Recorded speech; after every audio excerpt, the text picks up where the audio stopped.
Thanks for tuning in to the PLR podcast, where we aim to build a network of leftists in the state of Rhode Island to someday win political power. As always, I'm Alex, here with Evan and Andy, and today's guest, Olivia from Tenant Network RI. How's everyone's pause going? Good. I really haven't done much. I've just been chilling at home and working, really. Hasn't really affected me much at all. Yeah. I'm working a little bit less. It's been really dead at work. I work as a restaurant worker. This is Olivia.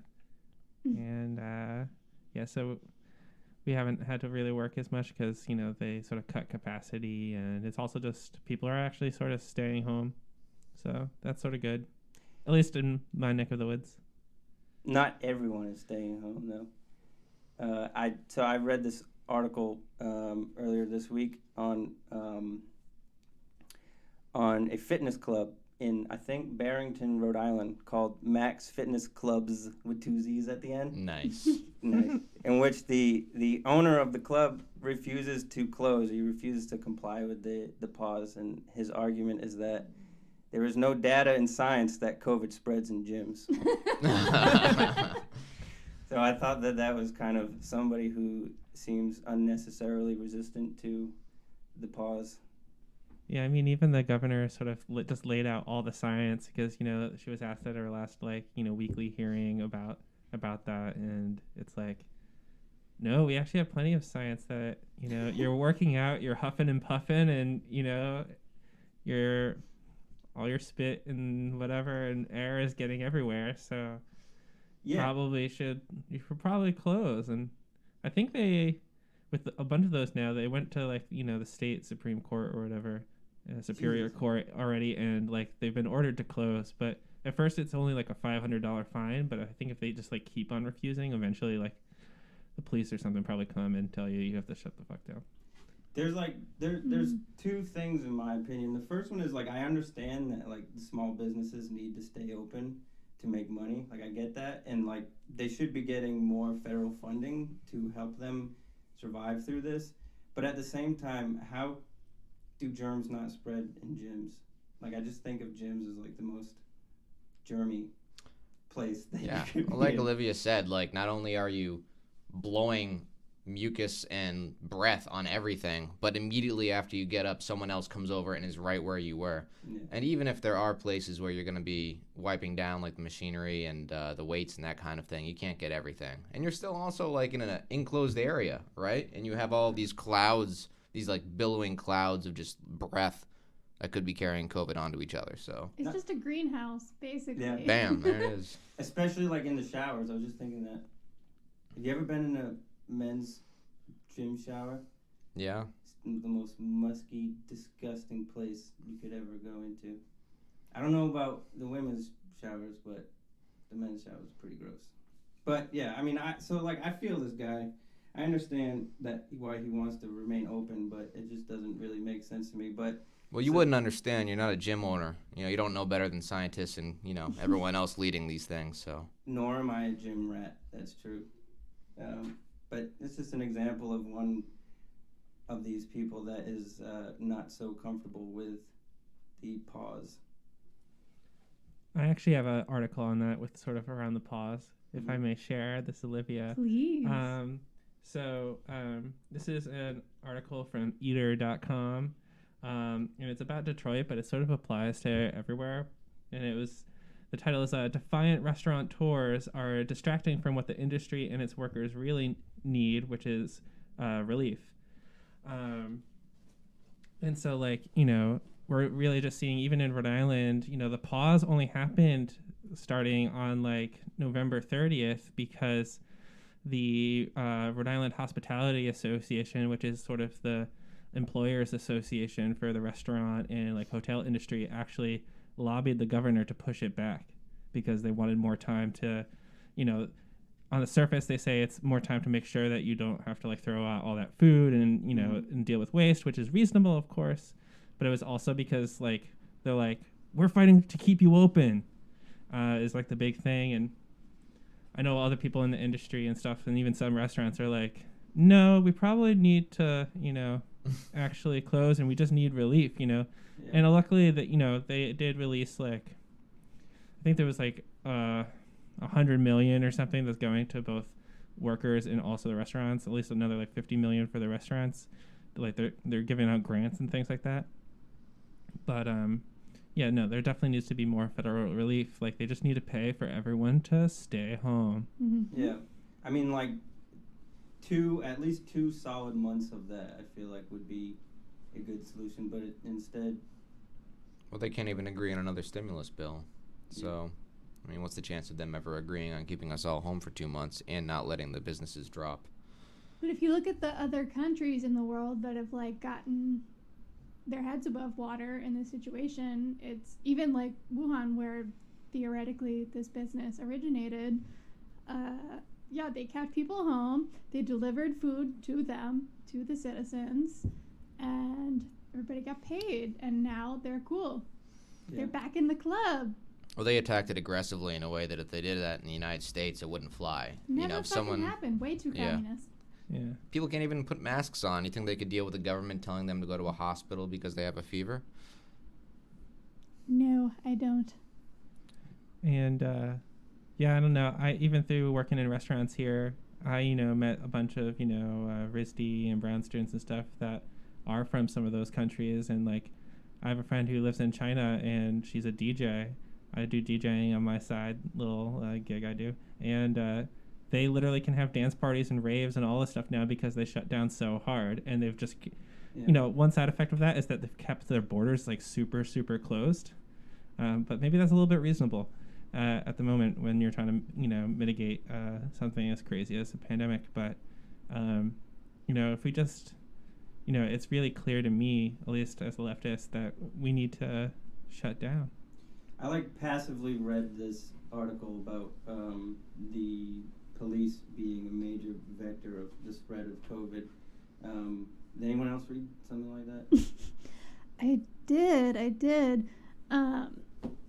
Actually, in the past couple of weeks, there have been massive cases within both the police department and in the detention centers.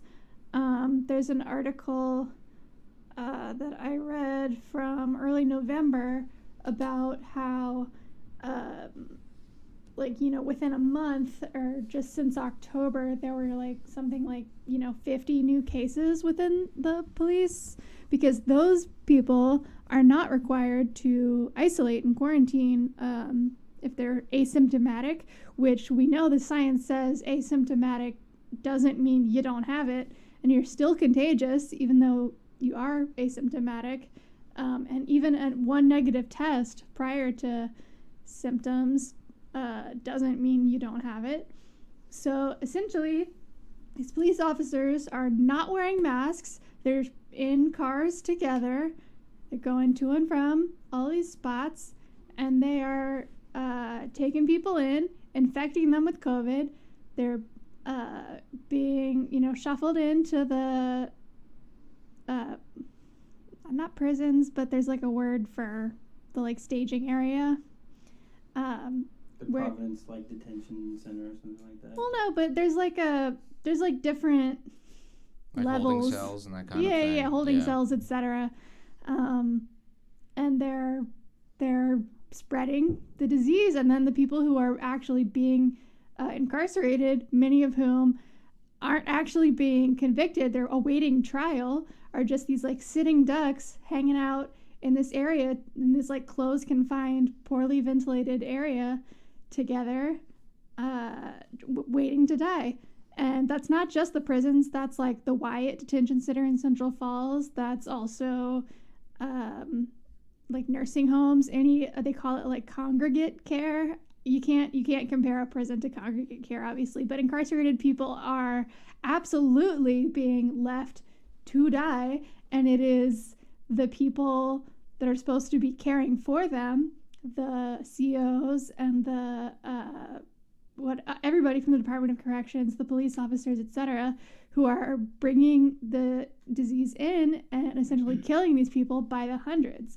Alex actually got some mail for his zine that he does on the side. Well, I don't know on the side of what. It's a zine that he does. somebody who's incarcerated wrote him a letter kind of explaining what's been going on in the center where he is nearby, and he was I mean, it's tragic. You just hear about people dropping like flies, essentially, like so quickly, and it doesn't seem like anybody's caring. There are activists and unions calling for early release, compassionate release. The only person though that I've read about being released is like a mobster. Like nice. They were like, you can go. But like other nonviolent offenders or like nonviolent drug offenders or whatever, or people who straight up haven't even been convicted, they're waiting for trial, are still stuck in there, and they're gonna catch it and they're gonna die. Something I thought of the other day, because I was driving and this cop like came behind me, and so like when any cop comes behind you, you're like, oh fuck, now's my time, right? And I had like read that article passively, and I was like, what happens if this motherfucker pulls me over and like comes up to the window with no mask on? Should I be like, excuse me, sir, I'm not rolling my window down until you put a mask on? And like the truth, and I thought about this a lot, and I was like, the truth is that because I'm a white dude, he or she is probably likely to do it, to listen to me. But imagine if I wasn't. Imagine like not being a white dude and being scared shitless to essentially tell a police officer what to do because they're not doing what they're supposed to do, you know? If you didn't want to roll the window down, they'd be like, oh, this person's being suspicious and yada yada. You definitely get a pass being the person that you are. And that's wild. They don't have to wear masks. They're supposed to. They're just not. Okay, but they don't isolate, right? They don't have to stay home. They're not required to isolate, no.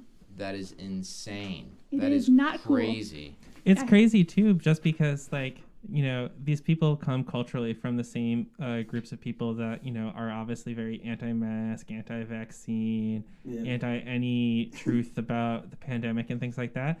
But they're simultaneously like the Blue Lives Matter crowd. So like, you know, where are we protecting these cops who are, gonna die all from COVID because, you know, there's actually more cops dying right now from COVID than from like police murder. Yeah. There are more, more than civilians. The police are getting sicker. But because it would take them off the streets if they had to go in quarantine, it would deplete the ranks. They have to keep doing their job, ultimate, essential. And please don't take what I'm saying as sympathy for cops, because it's absolutely not. But it's like they are being sacrificed almost. Yeah. But like for what? To protect the interests of the state and property. Yeah. Not the people, because they're giving it to the people every time they give you that warning or that ticket or you ask for directions and all that stuff now, because, you know, they don't have to stay home. But they also if they stay home, they don't have access to things that they need that they would be able to access if they were in the tasers? Office or whatever, like all those tasers. You can't shoot anybody from the couch. We just talked about like the taser budget. It was part of the police budget was affording new tasers for them. It's like, what's wrong with the old ones? Doesn't it all do the same shit? Like, I don't know. These are Bluetooth tasers. Yeah, right. You can command it with their voice. Siri and Alexa are involved somehow. And there's stuff that they're doing, like they're taking their temperature every couple of hours and they're like monitoring them for symptoms, and they're issuing new masks so they don't have to wear the same masks like our doctors are having to do. Yeah. They're giving the police at least a little bit better treatment than the frickin' doctors, but it's not enough, obviously, because it keeps spreading, and it's going to keep spreading. This pause that we're having is going to get extended. I guess there may or may not be a vaccine, but who knows when that's actually going to come to pass. I mean, like, don't put your faith in the vaccine. You know what I mean? A lot of people I feel like are doing that. I mean, I think it's a great thing. If it comes out, I'll probably definitely get it. But, like, don't let your guard down completely, I guess is the point. Yeah. Even, like, they're having a stress right now because there's a lot of talk right now of like the vaccine looks like it's going to probably come by the end of the month, at least for like first responders, you know, so police, doctors, things like that. But they're really worried that the public's going to get complacent because there's a vaccine. And they're saying, like, even if you have to remember, too, you have to get 2 of these. And, like, the second one, you're going to get probably pretty sick. And so, like, please still take it. And don't be afraid because you just keep on hearing your friends get really sick or something. But it's just because you, like, get the vaccine doesn't mean that everything's over with everyone else. And just because it's coming doesn't mean throw caution to the wind until then either. Yeah, totally. I mean, who knows? You might not get sick because you have the vaccine, but you might still have it in your system and be able to give it to other people. We don't really know yet. Yeah. Right. And if you think about who's being denied care, people with disabilities mainly, it's not going to go away. Everybody's always talking about after COVID's over and when things go back to normal. But for some people, it's not going to be a reality. There's an important class analysis to this, too. I think that the last people to get a vaccine are not only the disabled, but also working class people. I mean, they are clearly not a priority when it comes to, like doctors, we understand, should get the vaccine. Cops, less so. But all of these professions occupy a certain income bracket where these things are readily available to them, where they're not to the everyday person. Yeah, I'm actually really worried that, after all, like, the first responders and other people that they're probably going to prioritize first, obviously they're probably going to try to prioritize, like, essential workers, like Amazon people. Amazon is probably going to have its own program. Yeah. But, like, all those folks. But, like, there's a lot of people, obviously, who are going to be able to access that. All the people that can do remote work, they're going to have the incomes that can, like, afford them to, like, go and just get tested and the knowledge to, like, how to get tested as soon as possible and things. But it's everyone else who's, like, non-essential but, like, poor workers and things like that. Or laid off. People that are unemployment or homeless. Yeah, exactly. And, like, a good friend of mine told me to never underestimate how much capitalists will allow, like, mass death of, like, working people. Oh, yeah. Like, because it's sort of crazy. Logically, you'd be like, if you need these people to, like, make your profits, wouldn't you, like, if all the working class people die, then you're going to have to go to work. But, we also, the population's huge, so they'll let a lot of people die. Yeah, the institutions, like the corporations, they're going to be permanent. We build them, we spend our whole life putting our value, our labor into them, and they're going to stand even after we die. And we're just a temporary resource for them to do what they need. So even if a lot of us die, it won't be enough to really stop things. Not like a general strike would, like what's happening in India or something like that. But well, and this isn't the first time, guys. Think about the AIDS pandemic in the 80s. Like, never forget that the government straight up just abandoned people, left them to die. Yeah. It's happening again. I think that the point about Amazon that you mentioned is a good one, because you also see points in which things that intensify a struggle on the part of the working class can be turned into a form of profit making by companies. So Amazon, for example, or even other Walmart or one of them could sponsor their own vaccine, in which all they're doing is marketing it to their customers, that, like, not only their employees but their customers, and so making people pay $10 to get a vaccine or something like that. When you get millions of $10, that's a lot of money to make. Yeah, that's definitely a potential scary future. Yeah.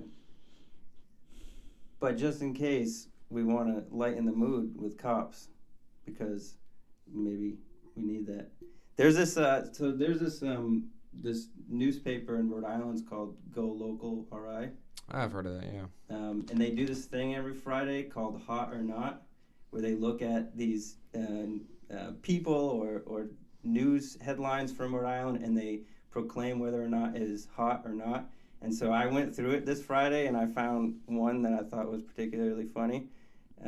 One hot thing, according to Go Local RI, is that the police arrested a dog. They considered this hot, so let me read it. It says, breaking and entering suspect. This pup was detained for entering a neighbor's house when she opened the door. Our ACO was able to assist, and we let the little guy off with a warning. He was returned to his owner without further incident. and this is hot. This is hot news from Go Local RI. I'm glad the sorry. police responded. That's definitely a good use of taxpayer money. She called the cops on a dog? I guess so, man. I don't know. It just seemed to me that like this is, and what's bizarre is that they labeled it as hot. Like, this is cool. Hot This dog. is so cute that the cops did this. You know what's ironic is that there will be people that have restraining orders out on people that are dangerous, and the cops won't respond because they have no responsibility to protect the person. Mm-hmm. And then they'll respond to someone having a dog in their house they don't recognize. It's Or cute. how they'll shoot a kid playing with a toy in a park. But LOL, the dog, though. Yeah, that's hot. So hot. Yeah. Another one that is hot that I thought was kind of, I mean, you know, this one depends on how you look at it. It could be hot, could be not. To me, it's kind of in between. This company, I don't want to name their company. They're a restaurant chain. They have two of them in the state of Rhode Island. They recently were looking at the lowering tips for their employees. They wanted to do something about it, and so this guy, the owner of the company, brokered a deal with another company in order to make beer can candles for his company to sell online.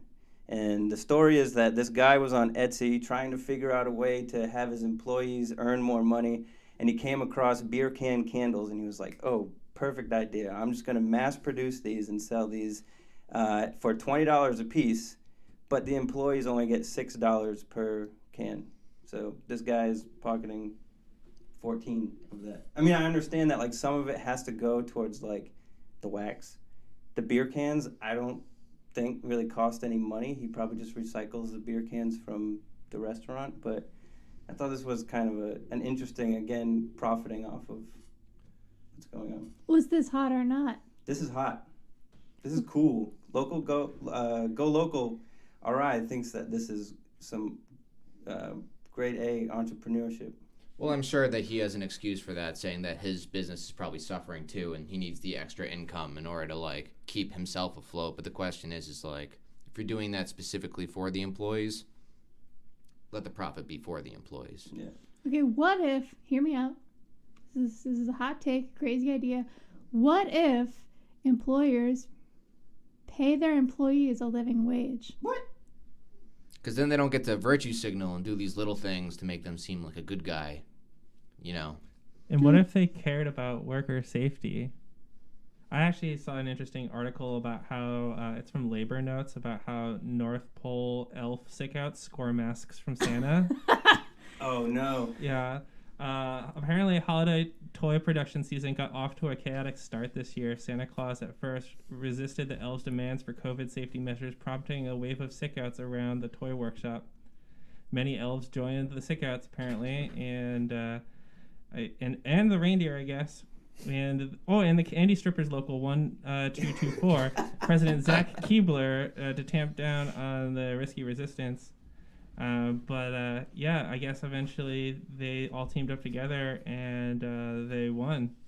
So, at least they have like masks and, maybe the kids are going to get their toys and stuff. It's good because like I heard from the governor of Rhode Island that Fauci, the top doctor in the nation, said that Santa is actually immune to COVID. I saw that. And his reindeer are too.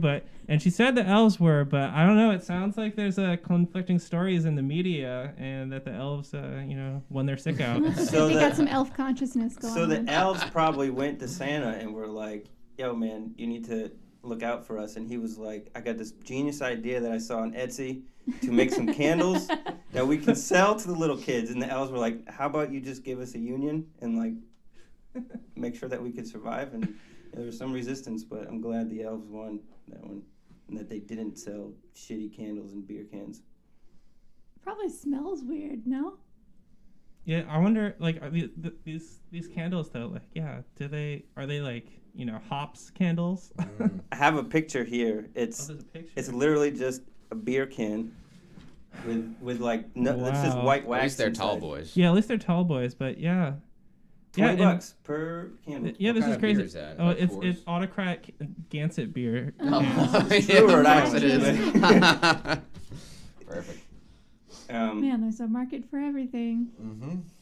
$20 per. I mean, there's only a certain Do the amount of workers get people. paid by the can? Is it piecework or is it wage labor? I don't know. I don't know. There was a link to the website where you can buy it. I wonder if the owner decided to open his own Etsy or just sold it out of the restaurant's website.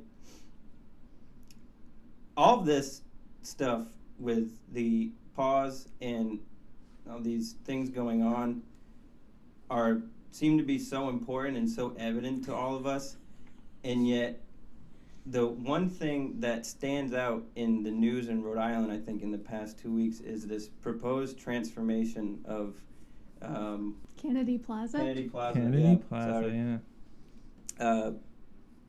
Yeah. What were they doing to that again? I forget. I believe they wanted to repurpose the area and decentralize the bus system, if I can remember correctly, and it's just gonna really mess with a lot of people that are housing insecure, that are over there, that actually get outreach from a number of groups in Providence, and I think this is just another way for the city to try to polish off the undesirables, quote unquote, and it's just kind of a crappy thing to do, in my opinion. What are they doing to it? Are they like splitting the bus stations up? That's what they. And was there anybody in Rhode Island Congress that is like gung ho for this law, or is it just something that appeared out of nowhere? No, the governor has been about it for a long time. The governor. Like, this got proposed a long time ago. Even the city council voted against it, I'm pretty sure. Like, most people are like, why are we doing this? It doesn't make any sense, and there's no good explanation. Well, there's a lot of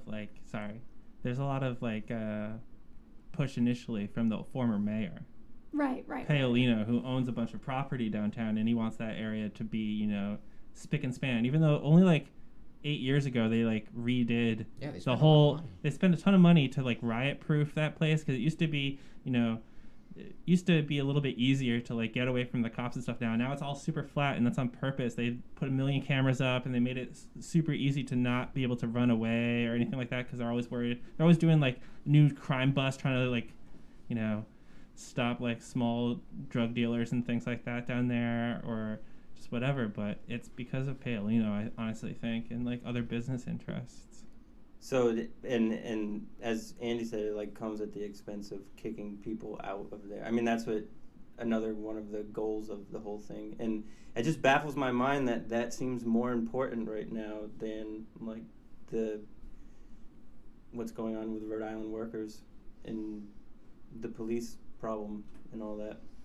I didn't know that about them clearing it out in a way to make it more strategic for the police. That reminds me of like wasn't Chicago also designed that way to kind of like go against insurrection, and also some place in France too, I think. It's like this really fascist architecturing kind of strategy. Well, a lot of that stuff started in like the 60s because like especially on college campuses in the United States, they started building them more and more to be, it's like the more space there is, the more flat it is, the more like less winding roads. Like in Europe, one of the reasons that people get away with like social unrest so much is because you can just like zigzag around a few corners real quick and get away. But if you build like really large roads that are super wide and just any wide spaces like that, and then just put a bunch of surveillance cameras and then bring in the police force, it's going to be a lot harder. So I had a comrade who used to work as a Dells boy down in Kennedy Plaza, and during that time, he was a radical, and so he started doing like a whole like sort of geographic analysis of that area and all the plans for that area. Nice. And could probably pull up the article for y'all for your next show or something if you wanted to continue. Yeah, that sounds really about interesting. In terms of like American history, the first major cities on the East Coast, like Boston, New York, Philadelphia, they all have like those circular roads and stuff like that the emerging American police state learned from, so that when they went west in the creation of cities like Chicago and Detroit, they're all very grid-like rather than those circular old colonial settings. And part of that is, like Olivia said, just so that forces can maneuver in there easier. and you can like literally grid where a movement is going or something like that.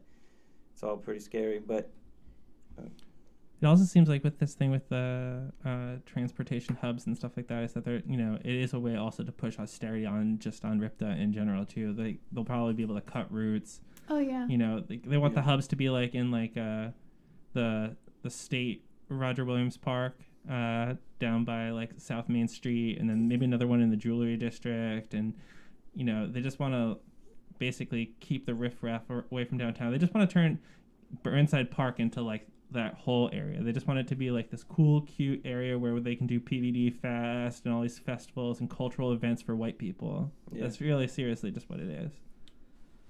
What you doing, Gina?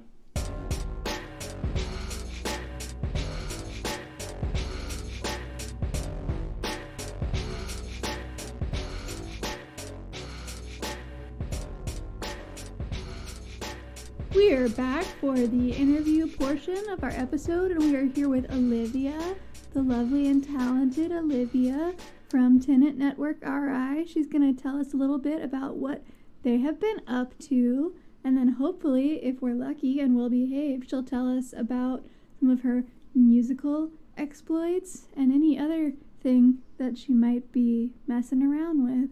So Olivia, tell us please about Tenant Network RI. Sure. So, Tenant Network RI started, it was officially sort of started on, I think, like 4/20 of April Woo-hoo! Of this past year. Nice. But, we started back in, like, the beginning of, or even in the lead up to the first shutdowns around the pandemic, because we started realizing, okay, this is going to be a real thing. Just a few, like, activist or organizer folks, and even just concerned like coworkers and stuff of mine realize that like people are probably not going to be able to pay their rent. And so we just initially started with like a call for the governor to which has been a constant demand of ours, the beginning to enact rent forgiveness or rent freeze or the need for rent assistance, as well as an eviction moratorium and foreclosure moratorium. So on the policy side, that's been like a big thing that we're fighting for is, no COVID evictions. I mean, a lot of us would believe in no evictions, period, and finding ways to mitigate those problems outside of, discipline against working class renters and tenants. But, for now, practically, we're, fighting for an eviction moratorium, as well as more aid and better access to aid for tenants and renters. We're also, a big thing that we're also trying to do, though, is build power for the long term. So, we felt like other cities in the United States that were more prepared for their renters and tenants. It was because there was already grassroots organizations, community organizations that helped out tenants and renters, and specifically folks that are part of this larger network called the Autonomous Tenant Union Network. There's like the Philly Tenants Union, the LA Tenants Union. Those are probably the two really big networks. There's the Chicago Tenants Movement out in Chicago. They, they already had built these, years-long projects of building actual tenants unions, which is like when you organize with all the co-tenants who are under the same landlord or all in the same like big apartment building to form an association to, fight for your rights. So we've been trying to start to do that for the first part of the, for the first half year of our existence. We mostly focused on like emergency sort of assistance with folks. We were just helping people like navigate state programs or find a free lawyer pro bono from like the Center for Justice, or how to apply to, rent relief or things like that.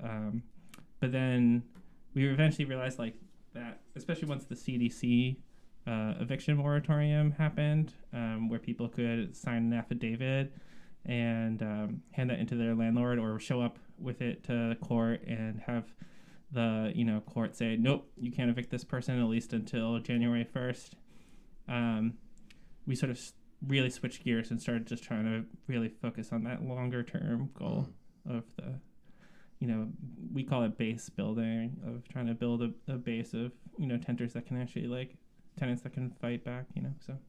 Can you explain kind of in really basic, simple terms what an eviction moratorium is for listeners who may not know?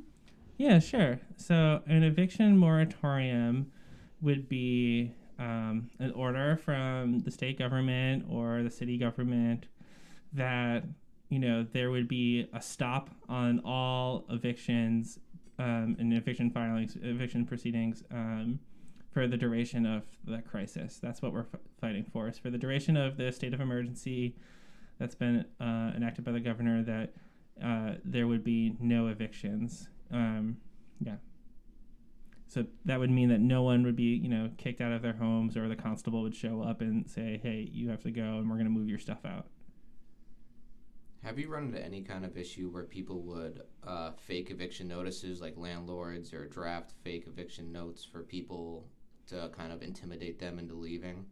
Yeah, so there's, the state attorney general right now, even at the beginning of the pandemic, released to every police department in the state, a notice saying, just a reminder, if landlords, help themselves towards evicting people on their own without going through the court process, then that's illegal, and you can show up if a tenant complains or whatever, and reprimand the landlord and tell them to stop, or if they're really unruly or something, probably take them into custody or something. But we definitely know that the powers that be and just how the power structures culturally and stuff aren't exactly that way. So we've definitely heard reports of self-help evictions through this.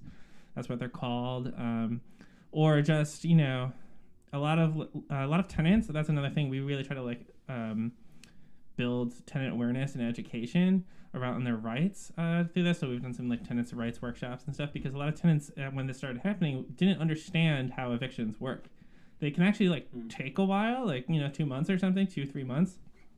But a lot of times people see the first notice you normally get is a notice that says a 5-day demand notice, where there's you've got 5 days to pay your rent, or then they say that they will start the eviction proceeding. So if you don't pay your rent in 5 days, I'm going to file for an eviction or whatever. But sometimes people see that and they're like, okay, I'm going to move. Right. Right. So a lot of times those are legal, and as basically the Rhode Island Landlord and Tenant Act essentially has a part where there's some basic forms that you can use, and as long as you basically use the language that is in those forms, it doesn't really matter what how it looks or anything like that, then it's real. So sometimes we've had people show us letters, though, to answer your question specifically, that don't seem like they're legal letters.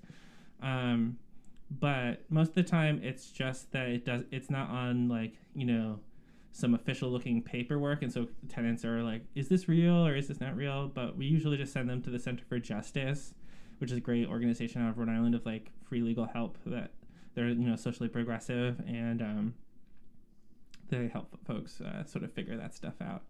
Though we've gotten a competency for figuring that out too when they come to us. It's fantastic. Yeah, I've heard stories of landlords just saying you got to leave, and then just disconnecting their utilities and that kind of thing, and then that's that would be a self-help eviction thing. That's a retaliation, and that's technically hella illegal. But what is a working class person going to do? Bring them to court? So you have to if they even know that it's not a legal thing to do. Exactly. People just accept it right off the bat. They assume the landlord knows better than them, and one thing that we've worried about is that at certain zip codes we've seen recently, we actually came out with a short, very small basic survey or study of the fact that there was 10 major evictors, and there's basically 10 lawyers that are the ones that help the most of these landlords evict their tenants. And a lot of those are in certain zip codes, but there's definitely other zip codes that we still hear about a lot of evictions, but there's a good chance that a lot of those are those self-help evictions, especially in the south side of Providence and things like that. Whereas a lot of the other ones that we at least get eviction filings have been from Olivia or Manton, Mount Pleasant, Hartford area, things like that. It's been a problem, and there's been a few times where we get reports of someone maybe in the process of a self-help eviction, but we haven't had to do anything where we send out because we're just a group of everyday tenants and renters. We're not a specialist group. We're not an agency or an NGO or anything like that, nonprofit. we're just a group of everyday renters that thought, oh shit, this pandemic's gonna happen, people aren't gonna be able to pay their rent. So, we're willing to show up and be like, hey, no, you can't evict this person in case like they don't trust the police or something like that. But none of that's really happened, or no one's really reached out to us around that. But we do know that things like that have been happening, and even though there's been this like CDC moratorium, a lot of people, have their landlords say, I'm not going to follow that. And the crazy thing is that carries like a $100,000 fine. Whoa. And stuff. So, then it's really on the tenant to be like, yeah, prove it in court, and you might be able to really screw your landlord over. But like, they're very resistant to it. And then the other problem is that tenants are dealing with like landlords trying to say, oh no, I'm not evicting you because you didn't pay your rent. I'm evicting you because of this like safety issue.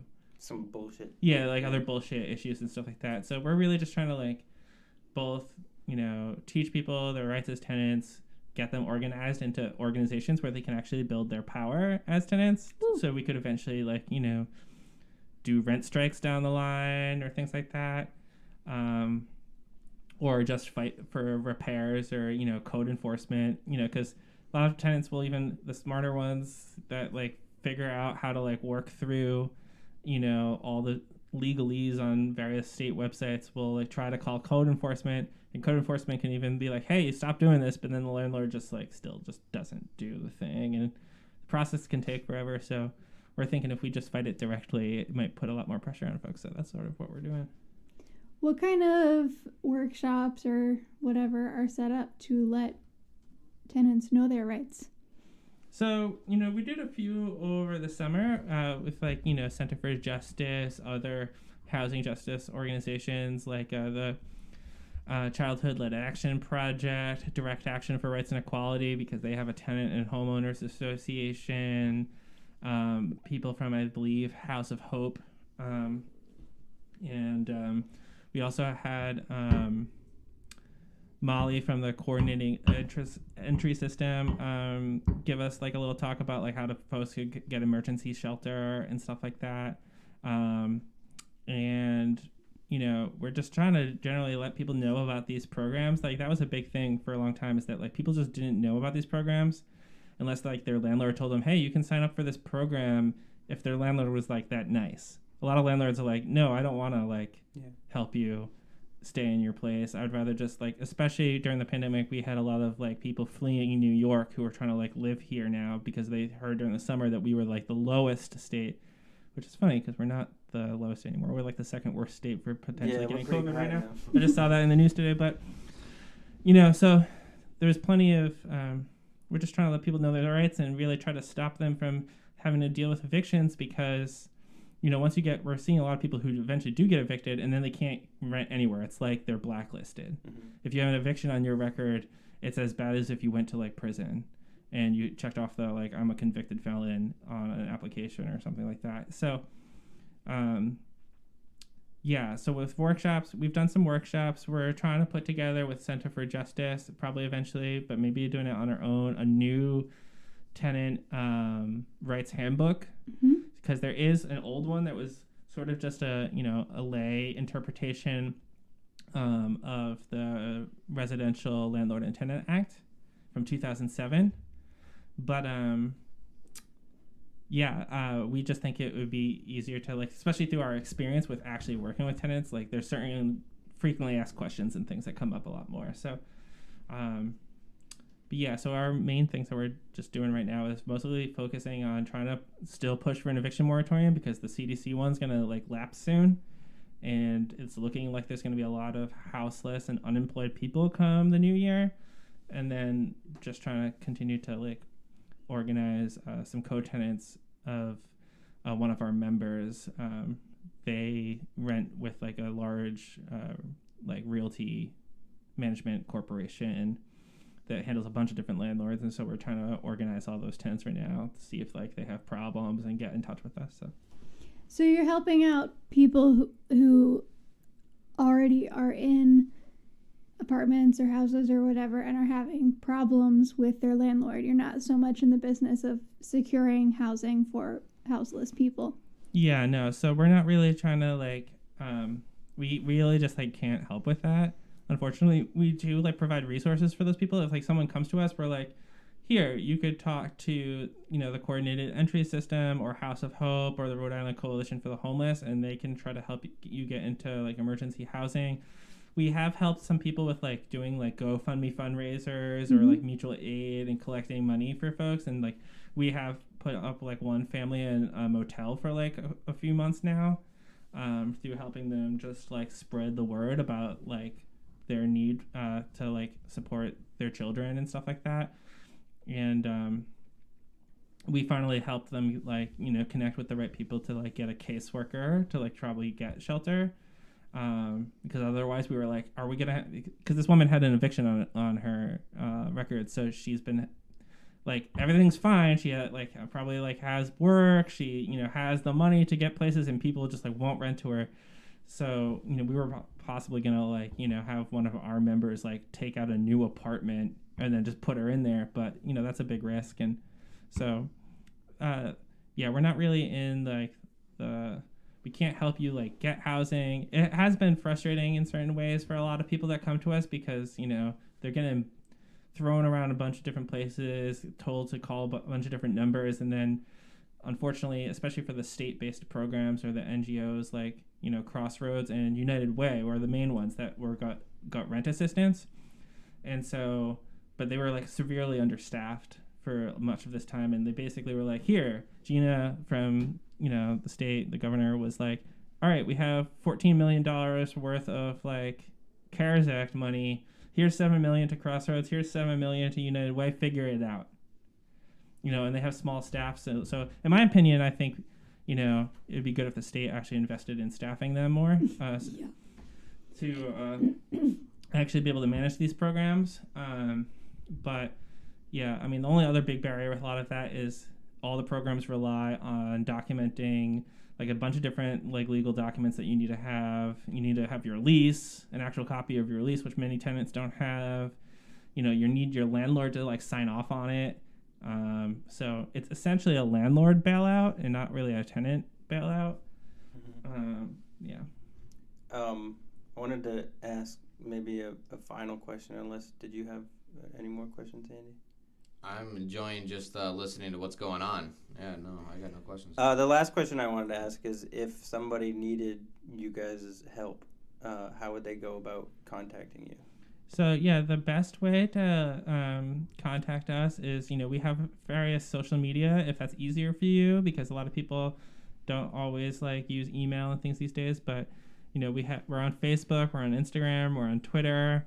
You can reach out to us there. We also can be emailed at tenantnetworkri@gmail.com. We also have a phone number. I don't remember it off the top of my head, but if you go to any of our pages, it's listed there. And we'd just be glad to our biggest thing that we're trying to do right now is like, if you have repair issues or if you're getting retaliation from your landlord for any reason, or you want to know just your rights, like we can help you find the right people to help you with that. Like we might not always be the people that can actually get you immediate help, but we will direct you to those people. Is there anything that these people should come to you with, that like, I don't know, if a copy of their lease or something like that? No, I mean, really, they just need to tell us their story, and it's sort of just case-by-case basis. Really, with that, we start with just believing people that their struggle is real, and they're not crazy, and they're not bad people for, not being able to, pay their rent most of the time, or not being able to figure out how to fix a situation that their landlord won't fix. And so we just take their word for it until it's proven otherwise, that maybe they're not a great tenant or something like that. Yeah. Now, you might have already answered this. I might have missed it. I just want to clarify something. Now, if someone like myself, I'm not going through any kind of strife in my living situation, but I still would like to be a part of what you're doing and maybe grow like that foundation or that base like you were talking about, could I still join? Yeah, so we basically, our long-term goal is to build a tenant union for, Rhode Island.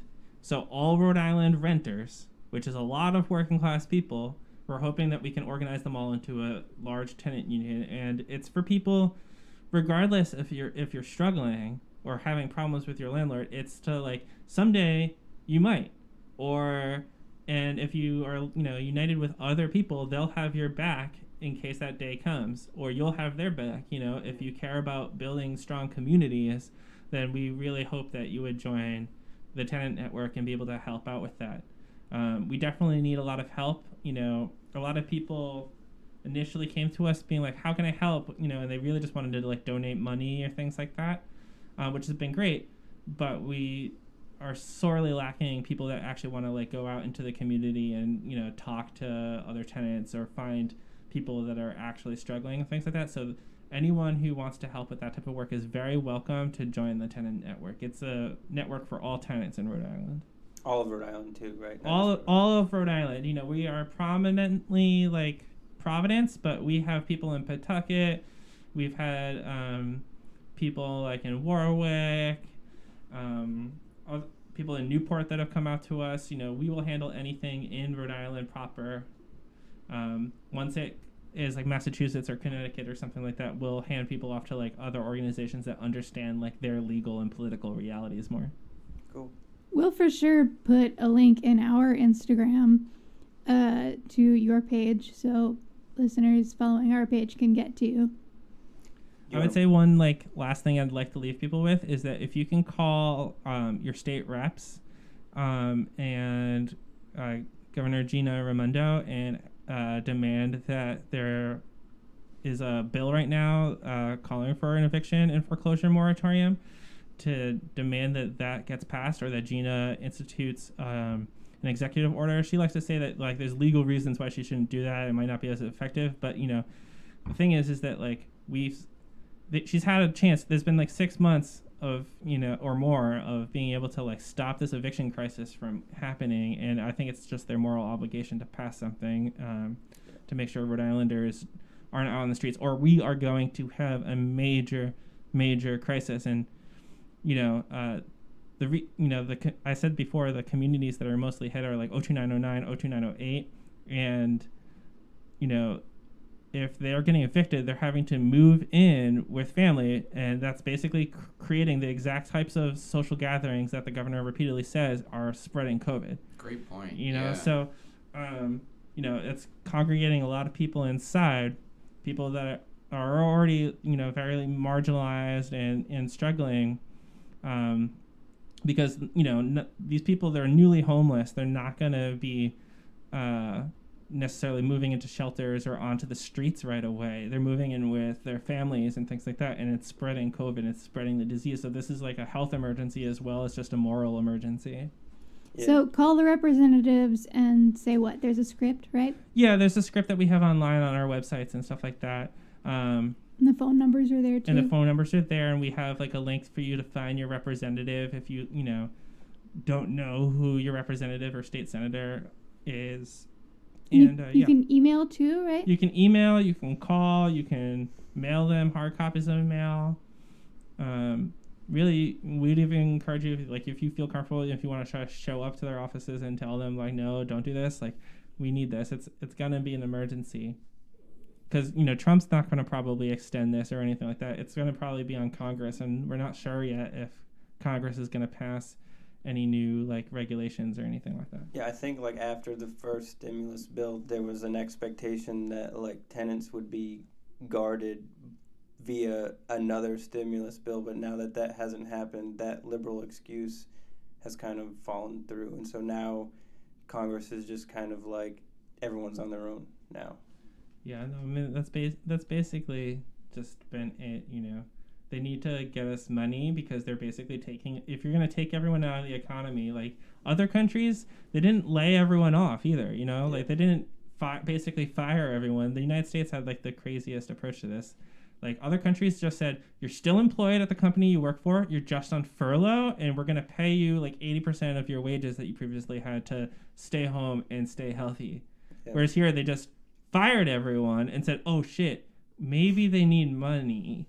And the only reason we even had probably even got somewhat through this last year, honestly, this leftist podcast, I'm not necessarily a Bernie fan, but Uncle Bernie was the person who really pushed for us to get 600 dollars in all those renter protections in the CARES Act because, the corporations wanted huge bailouts, and the Republicans were like, pretending that they were going to filibuster if they didn't get those things. But Bernie was like, no, I'm going to filibuster you if you don't actually give people good unemployment and protect, these tenants and get them, resources for rent assistance and things like that. So yeah, he had some good points. I think that's like the best thing that's honestly came out of Bernie, in my opinion, was actually protecting people in this pandemic. I A lot think of memes too. the unemployment agreed on in the stimulus that will likely pass is half of what it was in the first one. Yeah, it would be $300. Yeah.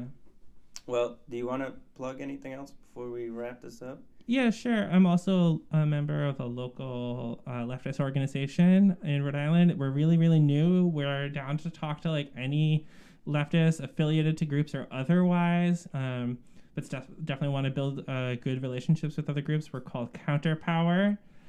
We were formerly known as the Organization for a Free Society, and we have a chapter here in Rhode Island. We have a chapter in New York, a chapter in Richmond, Virginia, and some chapters in like Pennsylvania, I think, Chicago, members in Berlin, elsewhere.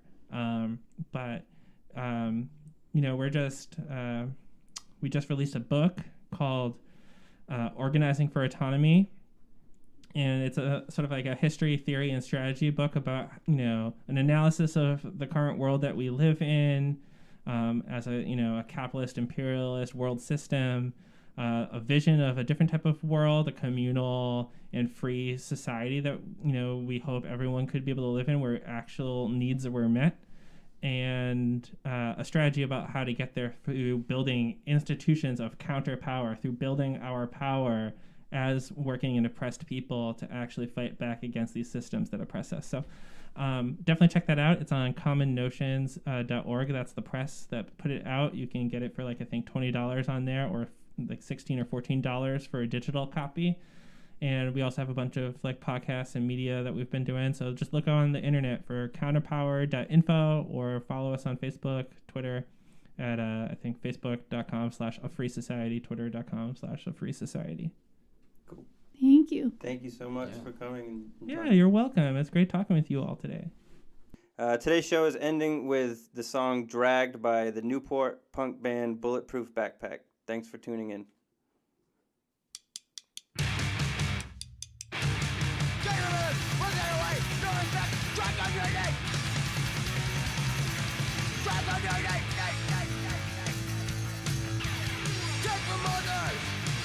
Take away, no respect.